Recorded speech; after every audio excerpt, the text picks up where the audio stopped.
देश में ये चर्चा शुरू हो गई है कि इंडिया की आने वाले राष्ट्रपति कौन होंगे, क्योंकि आने वाली 24 जुलाई को मौजूदा राष्ट्रपति रामनाथ कोविंद का कार्यकाल समाप्त हो जाएगी और फिर हमें देश की 15th प्रेसिडेंट के रूप में नया एक प्रेसिडेंट मिल जाएंगे। इंडिया की प्रेसिडेंशियल इलेक्शन में वोट कौन करते हैं, प्रेसिडेंशियल इलेक्शन की प्रोसेस और वोटिंग सिस्टम क्या है, आइए आज की वीडियो इस टॉपिक पे होगा। सो अस्सलाम वालेकुम, नमस्कार दोस्तों, my name is Ashraf and I welcome you to my channel learning. आइए वीडियो शुरू करते हैं। राष्ट्रपति चुनाव में जनता डायरेक्ट पार्टिसिपेट नहीं करती है, जनता के द्वारा चुने गए रिप्रेजेंटेटिव प्रेसिडेंशियल इलेक्शन में भाग लेते हैं, लेकिन जनता द्वारा चुने गए सारे रिप्रेजेंटेटिव वोट नहीं डालते हैं। वही रिप्रेजेंटेटिव राष्ट्रपति चुनाव में वोट करते हैं जो इलेक्टोरल कॉलेज की मेंबर होते हैं। इलेक्टोरल कॉलेज की मेंबर्स कौन होते हैं? सभी स्टेट की एमपी और एमएलएस इलेक्टोरल कॉलेज की मेंबर्स होते हैं, लेकिन पार्लियामेंट और असेंबली की नॉमिनेटेड मेंबर्स को इस इलेक्टोरल कॉलेज में इंक्लूड नहीं किया जाता है, क्योंकि ये लोग जनता द्वारा डायरेक्ट चुने हुए रिप्रेजेंटेटिव नहीं होते हैं। इसी तरह एमएलसी मतलब विधान परिषद के मेंबर्स भी इलेक्टोरल कॉलेज की मेंबर नहीं होते हैं, क्योंकि उन्हें भी जनता डायरेक्ट वोट देकर नहीं चुनती, और विधान परिषद के मेंबर्स भी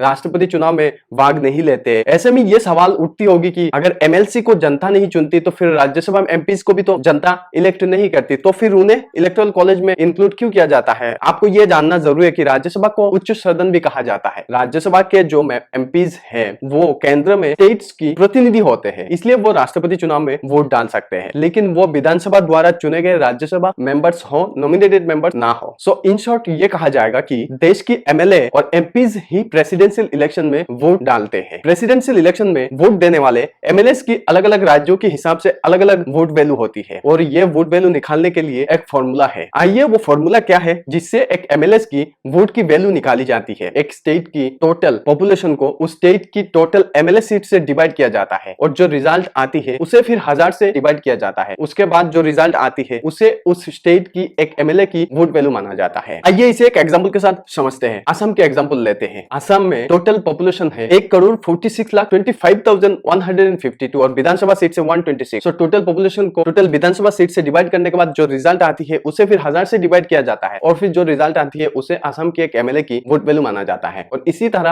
अलग अलग स्टेट की अलग अलग एमएलए की वोट वैल्यू निकाली जाती है। आपको यह भी जानना जरूरी है कि यहाँ पर स्टेट्स की जो टोटल पॉपुलेशन यूज किया जाता है वो 1971 की सेंसस के अनुसार जिस स्टेट पर जितना पॉपुलेशन है वही यहाँ पर यूज किया जाता है। आइए अब जानते हैं कि एक एमपी की वोट वैल्यू कैसे निकाली जाती है। According to article 55 of the Indian constitution, India की सभी स्टेट्स की एमएलएस की टोटल वोट वैल्यू को लोकसभा और राज्यसभा के टोटल चुने हुए एमपीज की सीट से डिवाइड किया जाता है, और जो रिजल्ट आती है उसे एक एमपी की वोट वैल्यू माना जाता है। इस कैलकुलेशन के हिसाब से प्रीवियस इलेक्शन तक एक एमपी की वोट वैल्यू था 708, लेकिन एमपीज की वोट वैल्यू इस साल में कम कर दिया गया है, क्योंकि जम्मू एंड कश्मीर में आर्टिकल 370 एब्रोगेशन और जम्मू एंड कश्मीर की फुल स्टेटहुड केंद्र सरकार द्वारा खत्म करने के बाद वहां पर अभी तक कोई भी लेजिस्लेटिव असेंबली नहीं है। सो इस बार एमपीज की वोट वैल्यू रिड्यूस करके 700 कर दिया गया है। प्रेसिडेंशियल इलेक्शन आम चुनाव से अलग होती है। आम चुनाव में आप और हम बहुत सारे कैंडिडेट्स में से किसी एक कैंडिडेट को वोट देते हैं, और जिन्हें ज्यादा वोट मिलती है वो इलेक्शन जीत जाते हैं। इसे कहते हैं first past the post voting system. लेकिन प्रेसिडेंशियल इलेक्शन में single transferable voting system follow किया जाता है। इसमें एमपीज और एमएलएस किसी एक प्रेसिडेंशियल कैंडिडेट को वोट करने की जगह प्रेफरेंस के हिसाब से वोट देते हैं, मतलब किसी एक कैंडिडेट को वोट देने की जगह सारे कैंडिडेट को प्रेफरेंस ऑर्डर में अरेंज करते हैं। जब वोट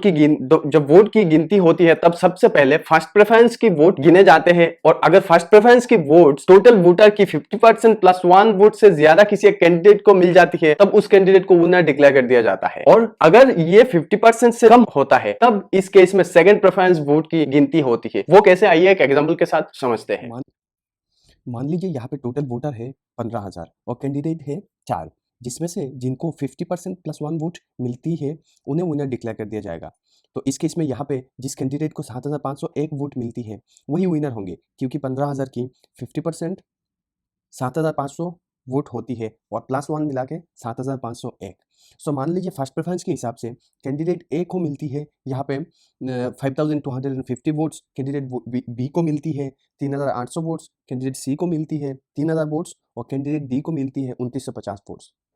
सो फर्स्ट प्रेफरेंस के हिसाब से किसी को भी यहाँ पे 7,501 वोट्स नहीं मिले आउट ऑफ 15,000 वोट्स। सो इस केस में यहाँ पे सेकंड प्रेफरेंस कैलकुलेशन किया जाएगा, और फर्स्ट प्रेफरेंस के हिसाब से किसी को अगर 7,501 वोट्स मिल जाती तो वो जीत जाते, और यहाँ पे सेकंड प्रेफरेंस कैलकुलेशन नहीं किया जाता। लेकिन यहाँ पे किसी को भी 50,000 प्लस 1 वोट्स नहीं मिली, so second preference vote calculation जरूरी हो गया है। सो इस केस में यहाँ पे कैंडिडेट डी को एलिमिनेट कर दिया जाएगा for getting lost numbers of votes, और कैंडिडेट डी के टोटल वोट्स को ट्रांसफर कर दिया जाएगा बाकी कैंडिडेट्स में, यानी डी के टोटल 2950 वोट्स की सेकंड प्रेफरेंस देखी जाएगी क्या थी, और उसी हिसाब से बाकी कैंडिडेट में सारे वोट्स ट्रांसफर कर दिए जाएंगे।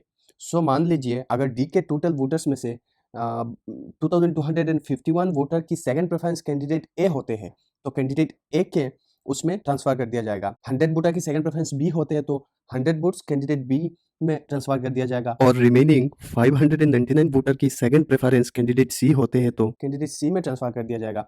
सो डी के सारे वोट सेकंड प्रेफरेंस के हिसाब से ट्रांसफर करने के बाद देखी जाएगी, अगर किसी का भी टोटल वोट 7501 हो जाता है तो वो जीत जाएंगे, और इस केस में यहाँ पे कैंडिडेट ए को 7501 वोट्स मिलते हुए दिख रहा है। सो इस केस में कैंडिडेट ए को विनर डिक्लेयर कर दिया जाएगा।